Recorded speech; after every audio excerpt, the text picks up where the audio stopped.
おはようございます。メグリカミ太一です。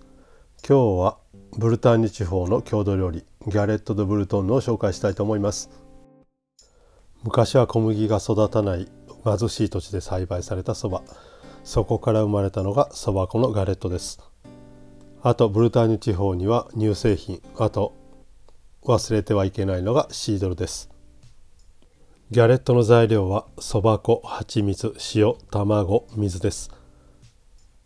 それではガレット・ド・ブルトンヌ一緒に作っていきましょう。まずギャレット、そば粉のクレープのアパレイユから作っていきます。このアパレイユですけどもただ混ぜるだけです。ですけども1日冷蔵庫で休ませますので1日前に作ってください。そば粉に塩、あと分量の水を入れてよく混ぜます。また分量は概要欄に書いておきますのでそちらを参考にしてください。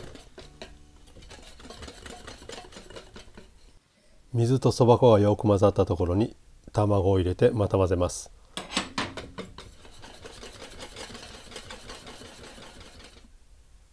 卵が混ざったら最後蜂蜜を入れてよく混ぜます。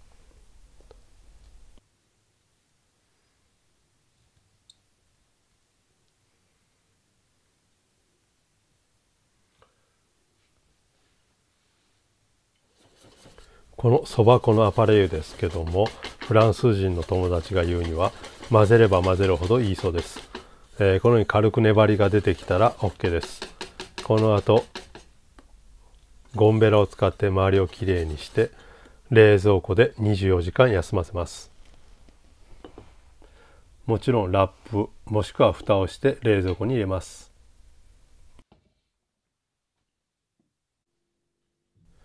24時間冷蔵庫で休ませた後また混ぜます。このように分離しているように見えますけども混ぜれば元に戻ります。よく混ぜてこんな感じですね。ちょっととろみがついている状態、こんな状態がベストの状態です。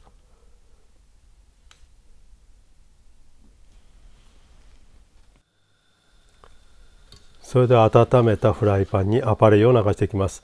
アパレイユを流すときはその都度よく混ぜてから流していきます。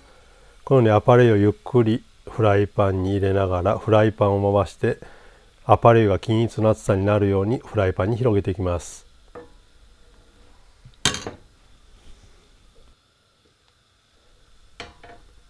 今回フライパンはテフロン加工されているものを使っていますので一切油は引いていません。もし油を引くのであればピュアな何も味のない、ひまわりのタレ油とかサラダ油でいいと思います。もし最初からバターを使ってしまうとバターが焦げてしまいます。それでも最初からバターの風味を加えたいのであればスマッシュバター、ブールクラリフィを使ったらいいと思います。もちろん最後中にガルニチュールを入れて仕上げる時にはバターを使います。この時両面きっちりと焼き切ってください。今裏返して最終的に内側になる部分を焼いています。この後内側の部分フライパンに触れることがないのでここできっちりと焼き切ります。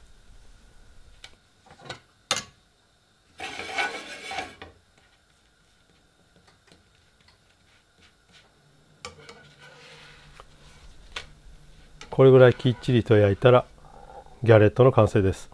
焼き終わったらお皿に積み重ねてこのように乾かないように最後ラップもしくはお皿を逆さまにして蓋代わりにして仕上げする時まで置いておきます。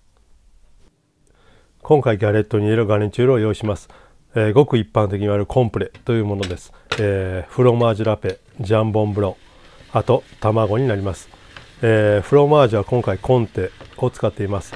いつものラペ機、すりおろし器でコンテラペを作ります。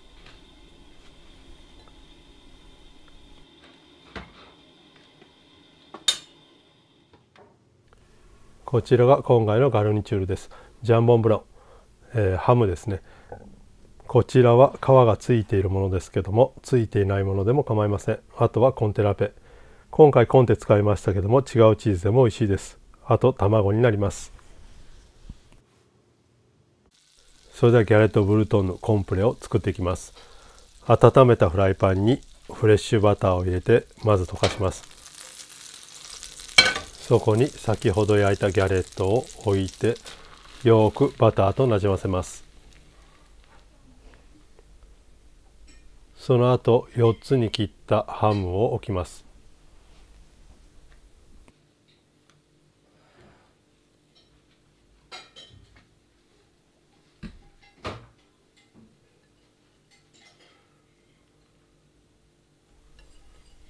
最後コンテをまんべんなくかけてゆっくり温めていきます。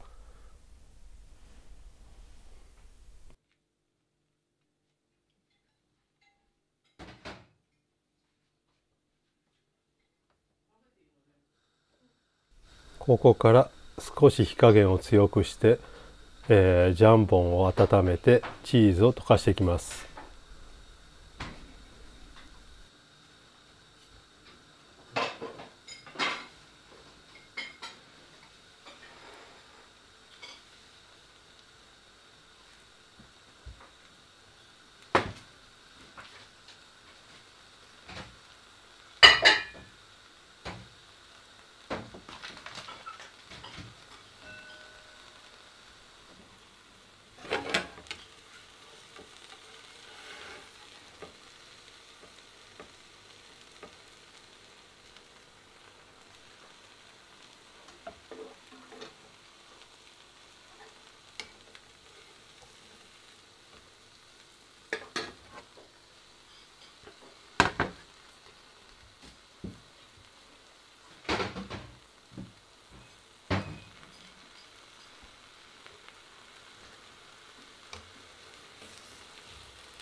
チーズが溶け出してきたらこのように正方形に折りたたんでいきます。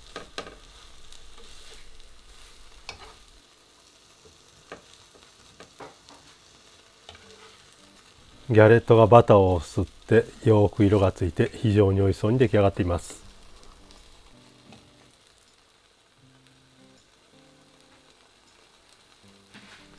今回黄身だけを最後にのせましたけども、最初から卵をそのまま割って目玉焼きを作る要領でクレープを仕上げても美味しいです。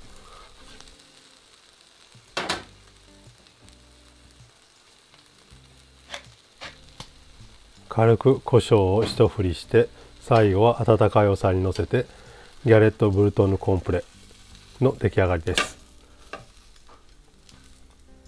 この熱々のギャレット、黄身を潰しながら食べたら非常に美味しいです。もちろんこの時シードルなどあれば最高です。